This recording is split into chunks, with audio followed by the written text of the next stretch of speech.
Here we are, it's Banks Contractors, our Cat 312DL Excavator. We've got fitted to the front of it our King Hitter pole driver. The pole driver has a hitch for the excavator. It's on a 5 metre mast, and it currently has a 700 kilogram monkey running up and down. The pile cap alone that sits above the pole weighs about 140 odd kilograms. So there we are, we're driving a 10 metre pole, 225mm small end diameter pole into the ground.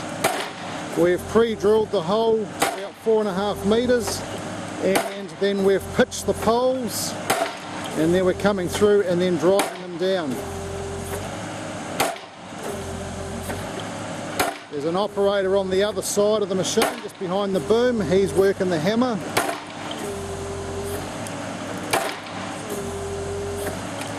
The angle and tilt of it's all fully adjustable. You can see the ram just in front of the machine hitch there.